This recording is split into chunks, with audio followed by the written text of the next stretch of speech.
নমস্কার বন্ধুরা, রাখি কিচেন উইথ হোমমেড ফুড চ্যানেলে আপনাদের সকলকে আমন্ত্রণ।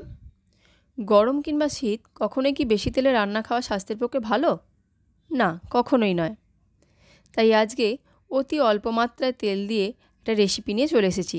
এটা আমরা নিরামিষ কিংবা পুজো আর্চা বা ব্রেকফাস্ট, লাঞ্চ, ডিনার যে কোনো সময় বানিয়ে খেতে পারি।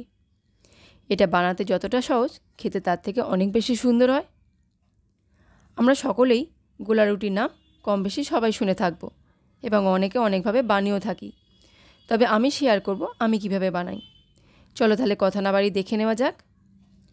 প্রথমেই আমি যেহেতু নিরামিষ বলেছি, তাই এখানে আমি একটা নারকেল নিয়ে নিয়েছি। প্রথমে নারকেলটাকে এইভাবে ভেঙে নেব। ভেঙে ভালো করে ধুয়ে কুড়ে নিতে হবে। আমার কোড়া হয়ে গেছে। এবার একটা বড় পাত্রে নিয়ে নিয়েছি 3 বাটি মতো ময়দা। এখানে আমি ময়দা বা আটা যাই নেওয়া হোক না কেন, তার পরিমাপটা হবে একটা রুটির লেচিতে যতটা আটা বা ময়দা লাগে আপনার সেই পরিমাণে 3 ভাগ নেবার চেষ্টা করবেন, কারণ 1 ভাগ থাকবে নারকেল কোড়া। এবার ময়দার উপর দিয়ে দিলাম কুড়ে রাখা নারকেল, 1 চিমটে নুন ও মিষ্টির টেস্ট অনুযায়ী চিনি। এখানে আমার 7 চামচ মতো চিনি লেগেছে। তারপর আমি অল্প অল্প দুধ দিয়ে একটা ব্যাটার বানিয়ে নেব। দুধটা কখনোই খুব গরম বা ঠান্ডা দেওয়া যাবে না, রুম টেম্পারেচারে রাখা দুধই ব্যবহার করতে হবে। এভাবে ভালো করে মেখে চাপা দিয়ে রেখে দেব 5 মিনিটের জন্য।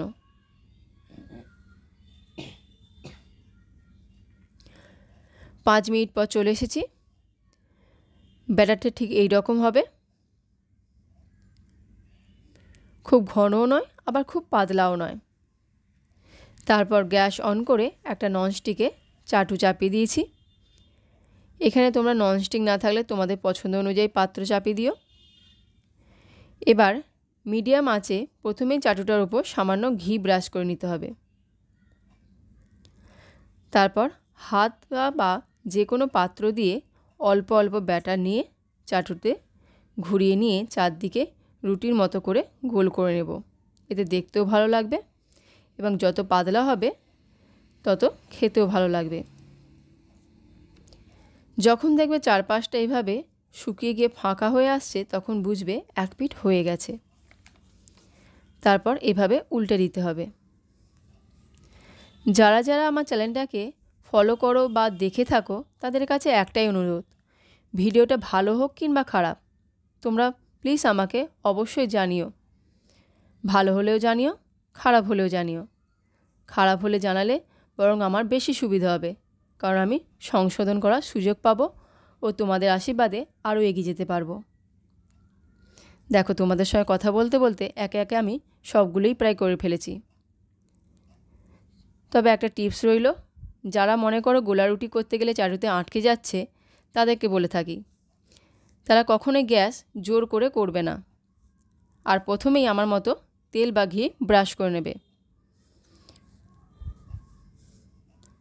আশা করি আজকের ভিডিওটা আপনাদের কাছে ভালো লেগেছে। ভালো লাগলে আপনারাও বাড়িতে এইভাবে করে খান এবং আমাকে জানান কেমন লাগলো। এই গোলা রুটিটা খেতে তো অসাধারণ হয় এবং সবাই খেতে পারবে, এতটাই নরম হয়। বয়স্কদেরও কোনো রকম অসুবিধা হবে না।